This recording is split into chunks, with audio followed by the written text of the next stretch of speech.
Hello and welcome to this short video today. My name is Tim Kenny. I'm a residential surveyor and trainer for surveyors, and I'd like to talk to you a little bit about spray foam. Now obviously it's quite a big issue within residential surveying and within home surveys and how we handle it, and I think as a whole we as a profession and as an industry are doing quite well with kind of what do we do when we see it. But I think there's also another aspect we need to think about a little bit, and that's what do we do when we find it's been removed, which kind of may sound simple, but I think there are some little complications about it that we perhaps need to think about, and that's what we're going to talk about today. Okay, so what we're going to look at today, first we'll look at, obviously we have to think about what we do when we see spray foam installed in a roof. We'll look at that very quickly, very briefly. We're going to think about what actually constitutes removal. We say, okay, yep, it needs to be removed. But what does that mean? What does removal look like?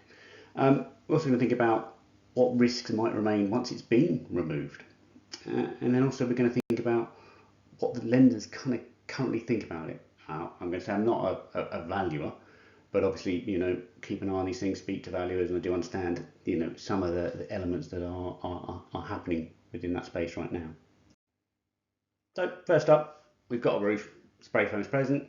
This one's actually closed cell foam from what I could tell, and there were some issues with the installation actually installed at the time of construction, had already been cut back around the timbers, so there's kind of issues and complications around warranties and the NHBC and everything else. But I think as a whole, we as surveyors kind of have a slight handle on what to do when we see this now.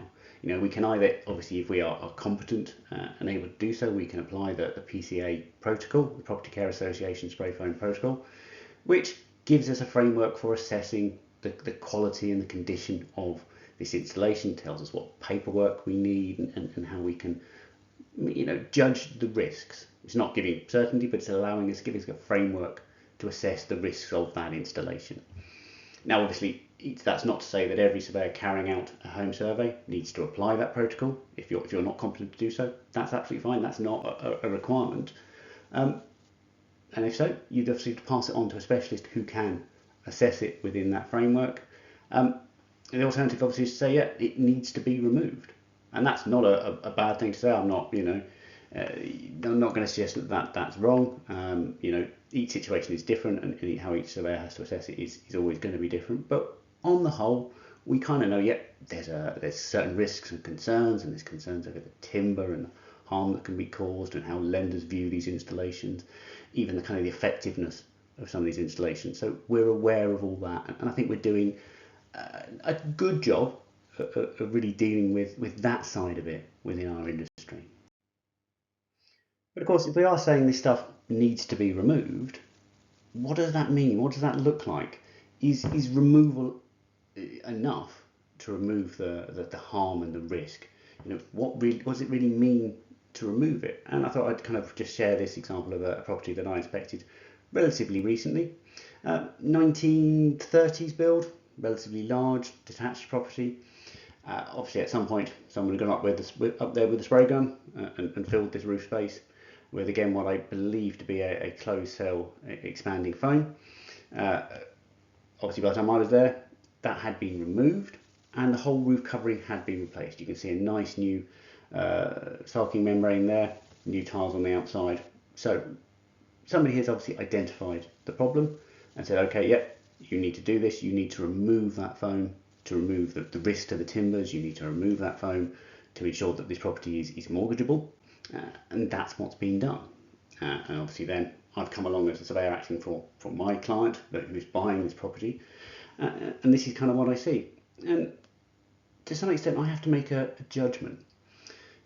As you can see in this, there is a lot of residual foam left on those timbers. Now obviously the first thing I'm going to be doing is checking as much of that roof structure as I can physically get at to confirm the condition of the timber. I will be, and I did, and you should be looking very closely for any evidence of rot, any evidence that there is a damp problem that's occurred because of that spray foam. Is there evidence that the timbers have been removed? If you're seeing some timbers removed, that means there was a problem, and we need to maybe look even closer at those that are left and need to understand whether they have been impacted. But even allowing for that, and if I, this one I checked as thoroughly as was possible within the bounds of the inspection. So you can see there's some stored items and stuff that are always going to be a bit of a blocker. But there is foam left there, isn't there? We're saying, okay, well, this has been removed, but actually you can see it there all over the edges of the timber. Yeah, okay, it's been removed from the back of the covering, but it's not the covering we're worried about with the installation. We're worried about the timbers, and those timbers still have elements of foam attached to them. And in fact, you can see one there where there's a whole little section that just hasn't been chopped out. So the question is, do we still have a risk? Is there still chances of moisture being trapped between that foam and that timber? The answer is, realistically, we don't know. And again, it's similar to the answer you have to give on any installation of spray foam. We can say, okay, well, we know these are some of the risks, but actually whether those risks come to fruition will depend on the conditions of the roof. It'll depend on the product. It'll depend on how deep the product's been installed. It'll depend on occupation of the property. These things will all have an impact. So it's very hard for me as a surveyor to look at this and go, yep, it's been removed, it's definitely all fine, because there is still quite large patches there. And I don't know what's happening behind those. I don't know whether they're going to really impact it. I mean, yeah, they kind of, obviously you remove the bulk of it, you're taking away some of that thermal efficiency, so that changes things slightly. So to my mind, what I'm seeing there, and again, this is just one example, this is just one property, and it's very, again, as I say, it's very difficult to apply things across the board. We can only look at what we can see at the time. For me, I'm seeing more foam, or I did see more foam still left on those timbers than I would be comfortable with. My view would be actually, it can be removed. What is there can be relatively easily scraped away, and I think certainly that's what we should be advising a client to do. If it can be removed, if it is practical, possible, easy, relatively straightforward to remove, then why isn't it? Why hasn't it been removed? Why hasn't that risk been completely taken away?